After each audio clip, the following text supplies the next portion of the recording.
And I'm going to get emotional. Yeah. I just couldn't believe it. Yeah. Katrina Gorry is a football superstar. She's played more than 100 games for the Matildas, including 3 World Cups and 2 Olympics. But behind the accolades and electrifying performances is a story of resilience. In her new memoir, Katrina opens up for the first time about the dark moments that have shaped her, from battling an eating disorder and facing homophobia to navigating crushing personal and professional losses. Katrina, thank you so much for chatting to news.com.au. Thank you for having me. You have written a memoir. It's called Katrina Gorry, a Matilda story of football, motherhood, and breaking down barriers. I've always wondered, when you write a memoir, who gets to come up with the title? Is that you or the publisher? I think it was actually the publisher. I was trying to come up with some quirky thing and they're like, absolutely not. Let's just go with Katrina Gorry. So I actually quite like it. It's got a nice colour. Nice to see my name. It's an amazing book. I want to start by asking you some questions about your life off the pitch. A bit that I identified with is where you wrote about your sexuality. You're gay, I'm gay, good on us. Nice. You have a very close relationship with your parents, but you talk about when you came out to your mum when you were a teenager, didn't quite get the response you were hoping for. Can you tell us about that? Yeah, it was tough. My brother is also gay and he came out to her and she was like, yeah, of course, I knew. And then when I did, it was like, no, you're not. It just must be a phase. Like, you'll get through, it's fine, blah, blah. And I was like, okay, well, is Daniel just a phase then? Yeah. But he was like, no, I knew from when he was little. And I was like, oh, okay. But eventually when she saw that I was happy, she kind of accepted it more, which made it a bit easier. Yeah. And you share a very honest story in the book as well. Again, you have a great relationship with your dad from the sounds of it, but you have a partner, Clara, your now fiance. You met and fell in love with her when you were over in Sweden. She rang your dad to get his blessing when she wanted to propose to you. Can you tell us what happened next? So she rang him and he kind of just said, I can't give you my blessing. It's not in my beliefs. Katrina knows where I kind of stand with this. We've had these discussions before, but I love you. I love your family. I love you guys together. But yeah, I just can't give you my blessing. And yeah, me and Clara, we've sat down and had big conversations about, why and his beliefs. And, I got brought up in a Christian family. I went to church every Sunday. So I always understood his beliefs and I always understood, where he was at with it. And I didn't think that he would, change his mind on something like that. But the one thing that I'm always grateful for is he does love us. He loves us together. He loves our kids, even though they weren't, brought into the world in the correct way, I guess. And I think that's something that I always kind of draw to and am grateful for, because I know a lot of other families haven't kind of been through the same thing. You kind of touched on religion there. There was another Matilda's mum earlier this year. Sam Kerr welcomed her first child. And there was a headline that came out at the time when she announced that. There was a guy called Lyle Shelton from Family First. He released a statement in response to Sam having a kid saying, no child should be deliberately deprived of their father. Children aren't lifestyle accessories. They're human beings with rights. How do you feel when you hear comments like that? Yeah, I mean, it is tough. I think, when I look at my kids, they're full of love, they're full of happiness. Yeah, they don't have a dad, but they got 2 mums. Harper thinks it's pretty cool that she's got 2 mums. And I see that the life that they live, and I've seen, kids being brought up in, with a mum and a dad and not treated the same way. And I think, if you're 2 healthy parents and you can give them love and happiness, then what's there left to give? It shouldn't matter if you're male or female. It should just matter if you can love the child and give them everything that they need. And I think, that makes me really upset that people are still, living in that age and in that era and can't see, how loved these kids are. We spend so much money just to have them. So, we've made that decision together to be able to have the kids. We've spent a lot of money to do it. And, I think that says more than anything. Your daughter Harper is 3, is that right? Yeah, almost 14. I don't know how old she is anymore, how old she acts, but yeah. Future Matilda player? I don't know. Everyone always asks me that, do I want her to play football? Football's given me so many memories. It'd be easy for me to teach her. But at the end of the day, I just wanted to play some sort of sport. I think, sport brings you so many good times. It brings you so many memories, gives you so many good teammates. So I'd love her to play any sport. Let's talk about your Matilda's career. You grew up, all you ever wanted to do was play for Australia. You realised that dream in 2012, I think it was. What is it like when you get to step out on the pitch and represent your country for the first time? Yeah, it's the most surreal, incredible moment. You know, something that you work so hard for, something that you dream of as a little kid. You know, I'm sure along the way I never thought that I'd probably do it. And to finally step out on that pitch, I mean, we were playing Japan, so I just chased shadows for about 30 minutes. But it was such a special moment. I had mum in the crowd with me. And yeah, just, I guess, a bit of relief as well that all the hard work had kind of paid off, the sacrifices that, you know, the family had made, and everything like that had kind of come together in that moment. Emotional? Yeah, definitely emotional. I think, you know, you barely sleep after just kind of reliving the moments on the pitch. The teammates you got to share it with, you know, singing the national anthem for the first time. Yeah, it is definitely emotional. It makes me emotional thinking about it, to be honest. Well, we've got some tissues if you want to break down. So many great football stories in this book. I think you've played over 100 games for the Matildas now. You write about when you were playing a game in Texas and the team stayed at the most haunted hotel in America. Did any weird happen? Yeah, it did. I love horror movies. I love true crime.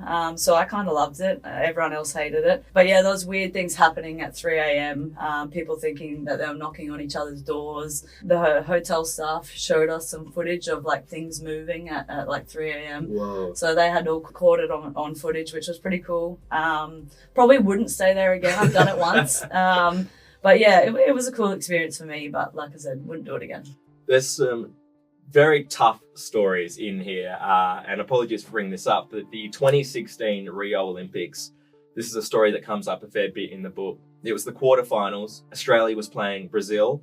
It was 0-0 at full time. It went to a penalty shootout. You stepped up, had a chance to put Australia through to the semis. You unfortunately missed. We lost the game. Must have been pretty crushing in the moment. What do you remember from after that game? Yeah, pretty disappointing. A lot of emotions. It was my birthday. Marta had just missed. I thought what could go wrong pretty much. Then everything kind of went wrong. Yeah, it was such it was a grueling game. You know, we went to 120 minutes. We could barely walk after. The stadium was packed. It was in Brazil, against Brazil. Such a special game for us. We had never gotten out of a quarterfinal. So yeah, as a player, it's something that you remember for the rest of your career. It's something that's, you know, to go up and step up for a penalty again is really tough. And it's probably a moment that, you know, you think about every time you step on the field. All right. But what about right after that game? And do you just go into the sheds? Do you just cry? What happens? Yeah, I mean, yeah, of course, we were all really upset. I think Alana stepped up after that and she also missed. So I guess for me, it was kind of nice to have someone that had kind of been through a similar thing, and you know, we were able to lean on each other in that moment. But you know, our teammates knew that it wasn't just on us. Yeah, totally. So supportive of us, were there for us through it all. I think there's a photo of me and Loz standing next to each other, and she was just holding me. But yeah, there was a lot of emotion around the game. You know, it was something that we wanted so badly, but yeah, just couldn't get over the line. Another tough topic that you write about in the book is that you developed an eating disorder at one stage during your career. Why do you think that came about? I was over in Japan. You know, I loved my time there. I was having a really good time. I'd just come out of a really long relationship. My brother had just gone into rehab, which of course I was so happy for, but at the same time, I felt like I just lost control of all the things I knew. You know, I was away from my family. I wasn't able to really be there for them. I'd spent a lot of time away from them. And I guess I just started to control food. That's something that I knew. I obviously knew it impacted football. And yeah, it spiraled really quickly.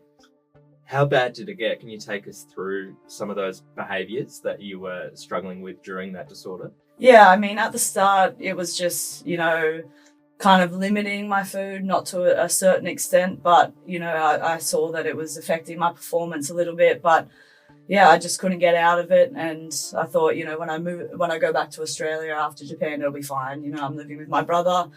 You know, they'll be able to help or see what I'm going through, but I guess I was able to hide it pretty well. You know, and it just went on and on for years. it was like, I'd restrict what I was eating, and then I'd binge, and then, 2-3 days I wouldn't eat. And it was just a huge yo-yo effect, and, obviously really impacting my football, more so impacting my mental state. There was, a lot of times I wouldn't get out of bed. It got to a point where I actually didn't want to live anymore because I didn't know how to get out of it. It felt like it was just such a dark hole. And I didn't really want to speak up about it because I didn't know how people would take it. You're an athlete, you're strong, people don't go through these things. And it wasn't until, Michelle Heyman said to me, like, I can see you struggling, like, I'm here for you. And, she just sat there and listened and didn't like try and help. She just, sat and listened and said, well, I'm here for you. And you can tell me as little or as much as you want. And eventually when I spoke about it and just got it out there, it made me feel so much better. Just that one person knew. And then, I opened up to my family, started opening up to friends and realizing how much more common it was, not just in athletes, but, in everyday life and everyday people. And eventually started seeing a psychologist and had a few more good days and bad days, and slowly started to get myself out of it. So many emotional stories in the book. One that actually made me cry. I was sitting on the couch tearing up. It was about something that happened at the 2023 World Cup here in Australia. You were in the rooms before the quarterfinal against France, and a couple of days earlier you had received some pretty upsetting news from your partner Clara, who was overseas. Can you just talk about what Clara had told you? Yeah, really tough. I was on the phone to her, and she had gotten a call and she missed it, so we're on FaceTime. And she was like, I think I just need to take this call. And she called me back and she said, it's about my dad. I don't know what's happened. And then I gave half it to my mum, and then she called me back again and she said, he's had a heart attack and died. And I'm going to get emotional. I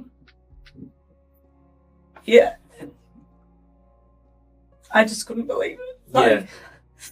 It's such an emotional story in the book, because obviously this was in the back of your mind, and then you have to go out and play a quarterfinal. But you share such a beautiful story. You decided to tell one of your teammates before the game. Can you just talk about what happened next?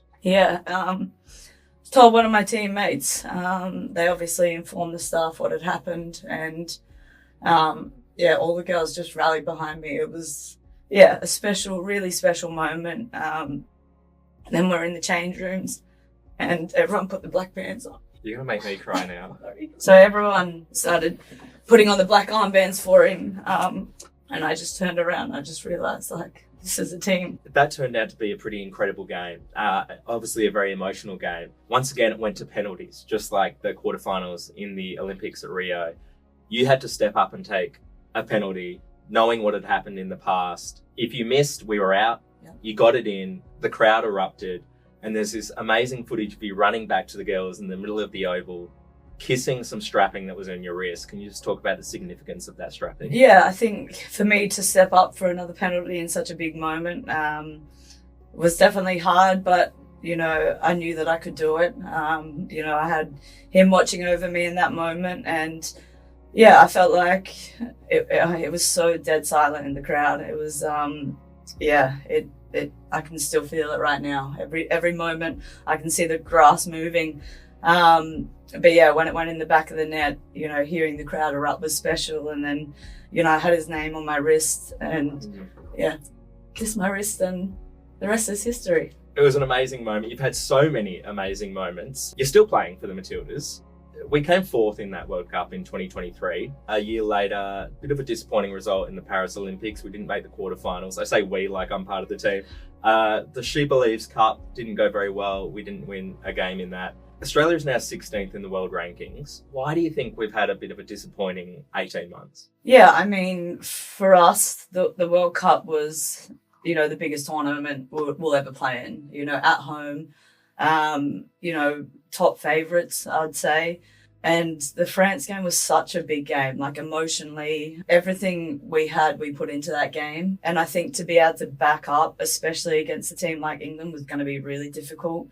And then, when you have like consecutive big tournaments, it's really hard to get up for another one, to feel the emotions of what happened at the World Cup, to then have so much expectation, not just on yourself, but, you know, the whole of Australia have this big expectations for you to go there and do really well. And obviously the first game was really disappointing. And then, yeah, it's kind of a roll-on effect. You know, you're always trying to get yourself up, but you just can't do it. And you see many athletes kind of go through that. You know, they have the highest of highs, and then, you know, for a couple of years it's kind of the lowest of lows, because it takes so much energy, so much time, hard work to get to, you know, a tournament like the World Cup at home, and to try and back that up is really difficult. So I think the last, you know, couple of years it's kind of been a rebuilding phase, a learning phase for us, and yeah, hopefully we can turn it all around at the Asian Cup at home. Yeah, so that's coming up in Australia next March.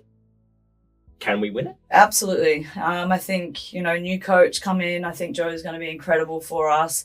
He's coached a lot of good teams. He has a lot of respect in amongst the girls already, which I think is massive when you're coming into a team, you know, with the tournament around the corner pretty much. He doesn't have much time, but he knows a lot of the girls. I think he has a great vision for our team.